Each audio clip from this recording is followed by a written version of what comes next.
चरण तीर्थंकर श्रवण भगवान महावीर स्वामी जी के चरणों में कोटि प्रबंधन। एक हो अवतारी चक्र चक्रवर्ती भीष्म प्रतिज्ञाधारी अखंड पाद ब्रह्मचारी आचार्य सम्राट पूज्य श्री जयमल जी महाराज साहब के चरणों में कोटि प्रबंधन। उन्हीं के 11वें पटदर संत सुमेरु सरल मना प्रशांत चेता आचार्य सम्राट चंद्र जी महाराज साहब जय गच्छाधिपति व्याख्यान वाचस्पति वचन सिद्ध साधक उग्र विहारी आशिक कवि 12वें पटदर आचार्य प्रवर श्री पार्थ चंद्र जी महाराज साहब घोर तपस्वी उपाधि श्री गुणवंत चंद्र जी महाराज साहब ऐसे जैन समनी मार्गों के प्रारंभ करता अनुपेहा ध्यान प्रणेता प्रवचन प्रभावक मेरे जीवन उद्धारक पूज्य गुरुदेव डॉक्टर श्री पदम चंद्र जी महाराज साहब को वंदन करते हुए सभी गुरु भगवंतों को वंदन करती हूँ। चलिए जी को विधि सुनना। सुन लो जैनो कान लगा कर वाणी तारण हार की, छोड़ो क्रोध लोभ मद माया गलिया नर द्वार की। हित की बात है, हित की बात है, हित की बात है, हित की बात है। गुस्से से तन दुर्लभ बनता, लोही विषयमय बन जाता, तेज चला जाता, आँखों का ज्ञान रहित मन बन जाता। अक्कल ना जाने कहाँ जाती ज्ञानी और गवार की, सुन लो चैनो कान लगा कर वाणी तारण हार की। जीवन के अंदर दूसरों को सुधारने का प्रयास करता है यह जीव, लेकिन खुद को सुधारना भूल जाता है। खुद को सुधारना बहुत कठिन है, लेकिन दूसरों को सुधारना वह कोशिश करता है, यही सोचता है कि मैं दूसरों को सुधारूं, एक दूसरों को आपस में सुधारने की कोशिश करते हैं बंधुओं, लेकिन वहाँ सुधार तो होगा नहीं, वहाँ स्वयं की ही हार होती है। लेकिन साधक को क्या करना है, हारना नहीं है, वहाँ पे जीतना है। उस जीत को प्राप्त करने के लिए दूसरों को सुधार करने की कोशिश करने के बजाय वहाँ खुद को ही सुधार लेना चाहिए बंधुओं। जब वह खुद को सुधार लेगा तो उसकी जीत स्वतः ही हो जाए। जब साधक धर्म स्थान में आता है तब उस समय उसका जो वातावरण होता वह अलग होता है, लेकिन जब वहाँ पर परिवार के बीच में रहता है, धंधे में रहता है, कस्टमर के बीच में रहता है, उस समय उसका जो वातावरण वहाँ अगर प्रतिकूल हो जाता है तो वहाँ आउट ऑफ कंट्रोल हो जाता है, अपना ध्यान भूल जाता और वहाँ क्रोध करने लग जाता है। बंधुओं, वह क्रोध ऐसी चीज है जो शुरू तो पागलपन से होता है, लेकिन उसका अंत प्रायश्चित से होता है। वह क्रोध ऐसी चीज है जो साधक करता है, लेकिन वहाँ पर अपने सेहत पर भी इफेक्ट पड़ता है। क्रोध ऐसी चीज है जो इमेज को भी खराब करता है। क्रोध ऐसी चीज है जहाँ पे धन का नाश होता है। बंधुओं, क्रोध करने से साधक जो नौकरी करता है वहाँ उसकी छुट्टी भी मिल जाती है। आज तक जिसने भी क्रोध किया, क्या उसको कभी फायदा हुआ? कभी फायदा नहीं हुआ है। क्रोध करने से कभी फायदा नहीं होता है। बिच्छू के डंक में जहर होता है, सर्प वहाँ काटता है, सर्प के अंदर जहर होता है, लेकिन मनुष्य के अंदर भी जहर होता है। वहाँ कौन सा जहर? क्रोध रूपी जहर होता है। ज्ञानी जन ने कहा इस क्रोध को क्या करना है? त्याग करना है। व्यक्ति जब फोटो शूट करने के लिए जाता है, उस समय अगर उसके चेहरे के ऊपर स्माइल नहीं होती तो फोटोग्राफर क्या कहेगा? स्माइल करो। उस समय आप स्माइल करोगे किसके लिए? ताकि फोटो सुंदर आए, दिखने में अच्छा लगे। वैसे ही अगर अपने चेहरे के ऊपर हमेशा के लिए स्माइल रहेगी तो वहाँ पर जीवन सुंदर हो जाएगा। वहाँ फोटोग्राफर उस व्यक्ति को नहीं कहेगा कि तुम स्माइल करो। बंधुओं, जब भी कोई कुछ कह देता है उस समय अपने चेहरे के ऊपर वो मुस्कान बनी रहती है तो सामने वाला अपने आप शांत हो जाएगा। अगर किसी ने गाली दे दी तो वहां पर अगर रिवर्स में 2 गाली उनको सुनाई जाए तो वहां पर क्या लड़ाई कम हो सकती है? नहीं हो सकती। वहां पे वाद विवाद और ज्यादा बढ़ जाएगा, कंपटीशन चलेगा कि उसने मुझे एक बार बोला तो मैं 2 बार बोलूं। बंधुओं, इस तरह से बढ़ते बढ़ते वहां चरम सीमा तक क्रोध चला जाता है। लेकिन अगर किसी ने कुछ कह दिया, उस समय अपनी चिंतनशील बनना है, चिंतन को बदल देना है। बंधु, पति पत्नी आपस में किसी बात के कारण से लड़ रहे थे और लड़ते लड़ते पत्नी के मुंह से वह पति के लिए शब्द निकला कि तुम जानवर हो। अगर आपको कोई कह देते कि तुम जानवर हो, आप लोग क्या करोगे? उस समय आवेश में चले जाओगे। बंधुओं, विवेक की बुद्धि मंद हो जाती है तो वहां पर जो पति है वहां मुस्कुराने लगता है। पत्नी ने सोचा, मैंने तो जानवर बोला और यहाँ पर मुस्कुरा रहा है। तो पत्नी ने पूछ लिया कि आप क्यों मुस्कुरा रहे हो? मैंने जानवर शब्द कहा है, फिर भी तुम मुस्कुरा रहे हो। उस समय वहां पति ने कहा कि तू मेरी जान है और मैं तुम्हारा वर हूँ। किस तरह से शब्दों का अर्थ निकाला जा सकता है? अगर कोई कह देता है कि तुम गधा हो तो क्या करोगे? वहां एक पल के लिए गुस्सा आ ही जाएगा, लेकिन बंधुओं, गुस्सा आने के बाद भी अगर चिंतन में परिवर्तन आ गया तो वहां गुस्सा क्या हो जाएगा? शांत हो जाएगा। उस समय चिंतन करना कि गधा यानी ग यानी गलत, धा यानी धारणा। जिसकी गलत धारणा होगी, वहां जिसकी गलत सोच होगी, वहां पर वैसा ही बोलेगा, उसके शब्द भी वैसे ही निकलेंगे। और अगर कोई गधा कह भी देता है, उस समय चिंतन करना, गधा कौन सा जीव है? तिर्यंत जाति का जीव है, लेकिन मैं क्या हूँ? मैं मनुष्य जाति का जीव हूँ। और गधे की पूंछ होती है, मेरे तो कोई पूंछ नहीं है। गधे के तो 4 पांव है, लेकिन मेरे तो 2 पांव है। बंधुओं, कितना अंतर है सोच सोच के अंदर। अगर ऐसी सोच हर एक जीव में आ जाता है तो वहां पे क्रोध बढ़ेगा नहीं और वहां भीतर से क्षमा की भावना लेके आएगा।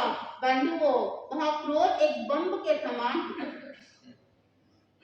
जब युद्ध होता है, युद्ध से पहले वहां पर शांति होती है और अगर आपस में प्रेम से सल्टा लेते हैं तो वहां युद्ध नहीं हो सकता।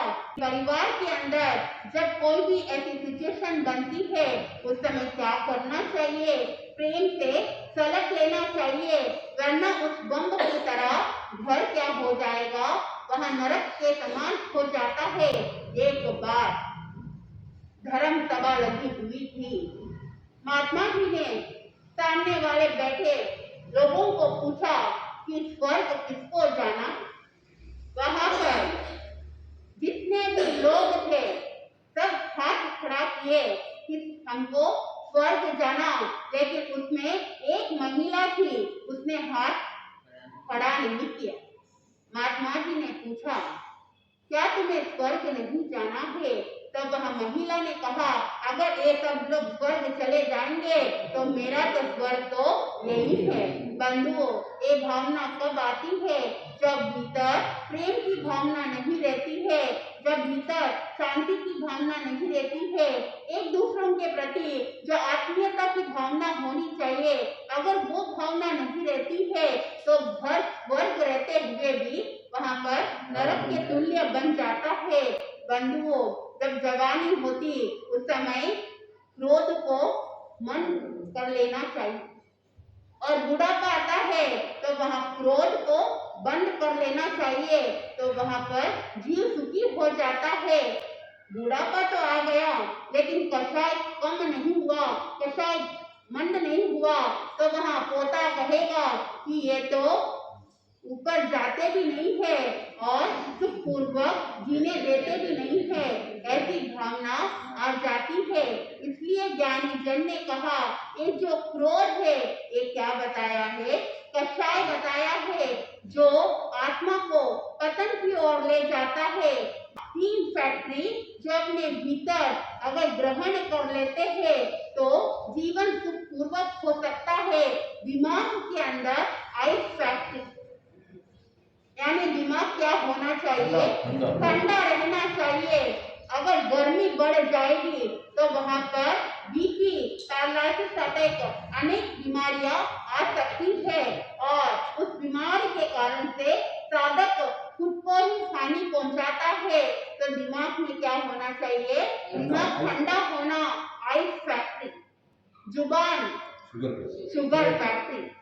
अगर कोई मीठा बोलेगा तो आपको भी अच्छा लगेगा और खुद हर व्यक्ति यही चाहता है कि मैं अच्छी बात सुनूं। वह कब हो सकता है, जब आप दूसरों को अच्छा बोलोगे, जब मीठा बोलोगे तो अपना मुख क्या होना चाहिए, शुगर फैक्ट्री होना चाहिए, मिठास होना चाहिए।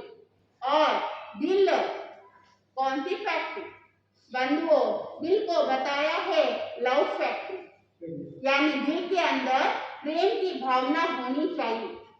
जहाँ पे प्रेम होगा वहाँ पे खुशहाली जीवन होगा और जहाँ प्रेम नहीं होगा तो वहाँ पर एक परिवार के अंदर एक सदस्यों के बीच में हर पल टकराव चलता ही रहेगा। बंधुओं वहाँ आपस के अंदर घर में रहकर भी दूरियां बना के रहेंगे और जो बाहर वाले होंगे उनके वहाँ पर उनको निकट लेके आएंगे, लेकिन परिवार के सदस्यों से वो दूरी बनाए रखते हैं। क्रोध किसके कारण से आता है, जब स्वयं के अहंकार के ऊपर चोट पहुंचती है उस समय जीव को क्रोध आता है।